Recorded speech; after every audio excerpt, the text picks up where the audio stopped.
Ratusan warga yang didominasi ibu-ibu berunjuk rasa menuju lokasi galian C sambil membentangkan spanduk menuntut penutupan jalan masuk tambang batu padas. Warga menolak penambangan galian C meski tambang tersebut memiliki izin. Pertambangan batu padas dinilai berdampak pada matinya sumber mata air untuk kebutuhan hidup sehari-hari dan mengaliri lahan pertanian. Selain itu, tambang batu dinilai merusak tatanan ekosistem serta menimbulkan polusi udara di sepanjang jalan yang dilintasi truk tambang. Masyarakat Desa Tegarjo karena adanya tambang ini, tambang ini adalah merusak lingkungan hidup, terutama adalah mata air, Pak. Karena sumber mata air itu sudah berasal dari sini sampai ke timur. Seluruh dump truck yang ada di lokasi kemudian diusir warga untuk segera meninggalkan tambang. Warga berjanji menggelar aksi serupa jika aktivitas tambang tidak dihentikan. Dari Grobogan, Jawa Tengah, Rustama Nusantara, iNews melaporkan.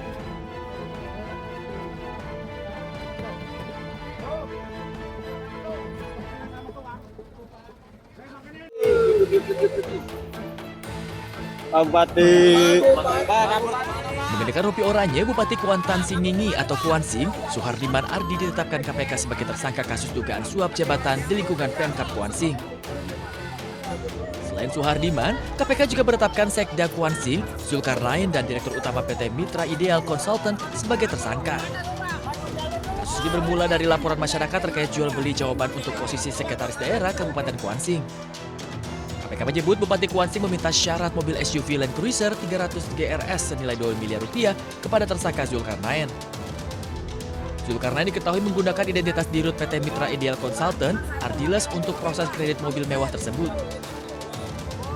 Selanjutnya Saudara SA, selaku Bupati Kuansing periode 2025-2030, terkait dengan adanya kegiatan lelang jabatan ini meminta syarat atau meminta semacam permintaan kepada calon yang akan menduduki posisi tersebut, yaitu satu unit SUV mobil Toyota Land Cruiser 300 GRS. Ini diminta kepada pihak atau calon yang akan mengikuti proses seleksi jabatan Sekda Kabupaten Kuansing. Dalam perjalanan lelangnya, kemudian hanya ZKN yang kemudian menyanggupi permintaan dari Saudara SA.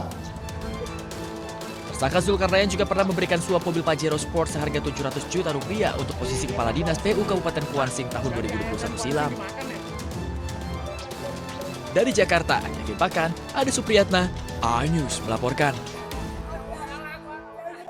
Penetapan persidangan bahwa menghadirkan terdakwa dan saksi-saksi dan beserta barang bukti. Ya, itu nanti. Ya, itu nanti akan kita sebut. Terima kasih Pak Jitati. Yang diserahkan itu haruslah sama kepada pengadilan, kepada penyidik dan kepada advokat atau kepada tersangka. Masih tersangka ya.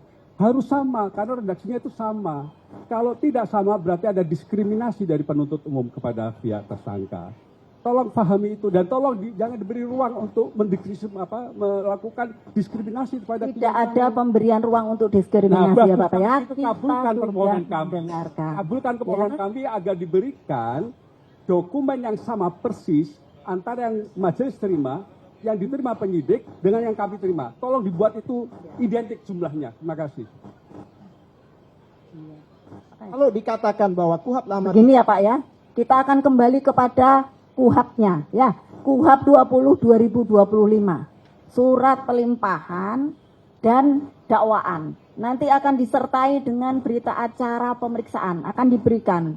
Kalau mengenai barang bukti akan ditunjukkan di persidangan. Itu sudah berlaku dari dulu seperti itu. Saya akan memberikan waktu untuk mengajukan perlawanan 1 minggu. Hari Kamis tanggal 9 Juli 2026. Begitu ya. Hari ini juga diserahkan BAP-nya, ya Pak ya.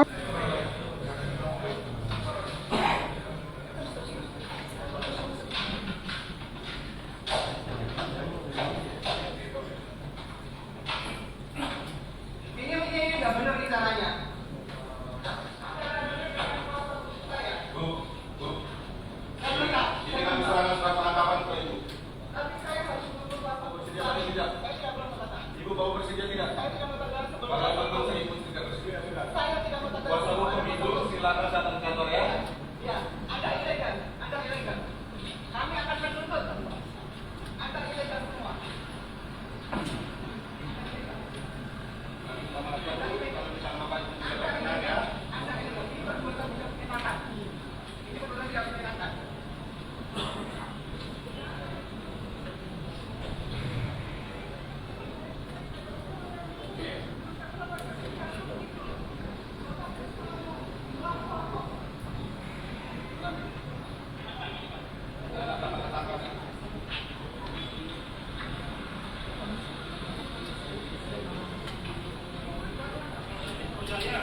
Sidang pra-peradilan Roy Suryo Selasa pagi, Polda Metro Jaya dan Kejari Jakarta Selatan sebagai termohon memberikan jawaban.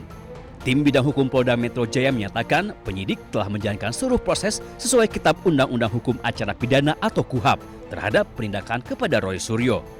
Penggeledahan rumah Roy Suryo dilakukan berdasarkan penetapan Pengadilan Negeri Tangerang. Penyidik disebut juga telah menunjukkan surat tugas dan surat izin penggeledahan. Atas dasar tersebut, kuasa hukum Polda Metro Jaya meminta hakim menolak seluruh permohonan pra-peradilan yang diajukan Roy Suryo.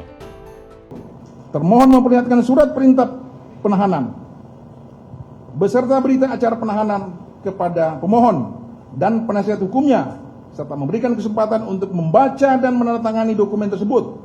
Namun demikian, baik pemohon maupun penasihat hukumnya kembali menolak membubuhkan tanda tangan. Sidang pra-peradilan diajukan Roy Suryo untuk menguji sah atau tidaknya tindakan penyidik Polda Metro Jaya. Di Jakarta, Tim Liputan iNews melaporkan.